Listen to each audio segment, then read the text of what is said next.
নমস্কার বন্ধুরা, চলে এসেছি দেখো সজনে পাতা নিয়ে। সজনে পাতা অনেক রকম তোমরা খেয়েছো আর তোমাদের দেখিয়েছি, কিন্তু আজকে যেটা করব একদম অন্যরকমভাবে। সঙ্গে থেকে পুরো ভিডিওটা দেখো। দেখো নিয়ে নিয়েছি কড়াইতে জল, হ্যাঁ সামান্য জল নিয়েছি। জলটা আর একটু কমিয়ে নেবো, যদি প্রয়োজন হয় গরম করে কমিয়ে নিলাম, হ্যাঁ যদি প্রয়োজন হয় তবে দেবো। দেখো জলের মধ্যে দিয়ে দেবো পরিমাণ মতো লবণ, দিয়ে দিচ্ছি, পরিমাণ মতো হলুদ দিয়ে দিচ্ছি, আর কিচ্ছু দেবো না এখন বন্ধুরা। হ্যাঁ পরিমাণ মতো লবণ আর হলুদ দিয়ে এই সজনে পাতা ভালো করে বেছে ধুয়ে নিয়েছি। সজনে পাতাটা দিয়ে দেবো, যা সুন্দর করে এটাতে সিদ্ধ হতে দেবো আমি বন্ধুরা।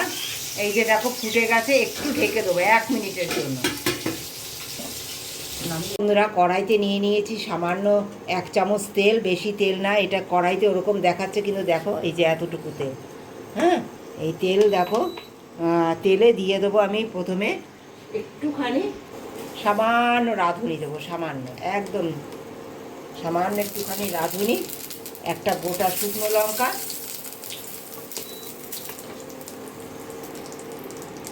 দিয়ে দেবো পেঁয়াজ কুচি, রসুন কুচি, রসুনটাও পেঁয়াজটা সবই কুচিয়ে দেবে বন্ধুরা। এটা কুচিয়ে না দিলে পর স্বাদ হবে না, এটা খুব ভালো লাগবে। একবার এইভাবে খেয়ে দেখো সজনে পাতা কি দেবো, একদম সঙ্গে থেকে দেখো। এদিকে মাছ ভেজে নিয়েছি বন্ধুরা, এই যে মাছটা আবার সুন্দর করে বেছে কাঁটাগুলো ছাড়িয়ে নেবো, ভেঙে নিয়েছি। এইটা মাছের যে কাঁটাগুলো আছে সেই কাঁটাগুলো সব ছাড়িয়ে নেবো আমি সুন্দর করে। এইবার দেখো সিদ্ধ করে নিয়েছি একটা আলু, সেটাকে ম্যাশ করে নিয়েছি। এই আলুটা দেখো এই ভাজা পেঁয়াজ রসুন শুকনো লঙ্কার মধ্যে দিয়ে দেবো একটা কাঁচা লঙ্কা চেরা, সুন্দর নাড়িয়ে নেব। একবার এইভাবে খেয়ে দেখো, অনেক রকম তো খেয়েছো, একবার আমার মতো করে খেয়ে দেখো। এইবার দেখো এদিকে আমি সিদ্ধ করে নিয়েছি সজনে শাক, তোমরা দেখেছো। এই সজনে শাক দিয়ে দেবো,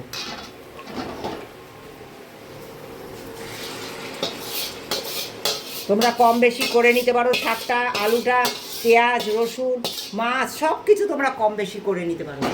হ্যাঁ যতটুকু প্রয়োজন আমি ততটুকুই করে নিলাম বন্ধুরা। এইবার দেখো কি দেবো, মাছ ভেজে নিয়েছি তোমরা দেখেছো, আর সেই মাছ বেছে নিয়ে এইভাবে দিয়েছি। এই দেখো এই মাছগুলো বেছে নেওয়া মাছগুলো সব দিয়ে দিলাম। একদম ঝটপট 2 মিনিটে রেডি। দেখো আমার সজনে শাকে রান্না একদম রেডি 2 মিনিটে। দেখো কত সুন্দর হয়েছে আমার এই সজনে শাকের রান্নাটা। কেমন লেগেছে একটা কমেন্ট দিয়ে জানিও।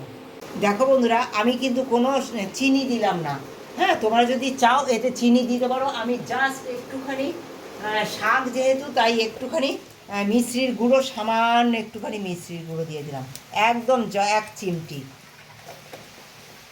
কেমন লেগেছে আমার এই সজনে পাতার রসা মাছ দিয়ে একবার কমেন্ট করে জানিও।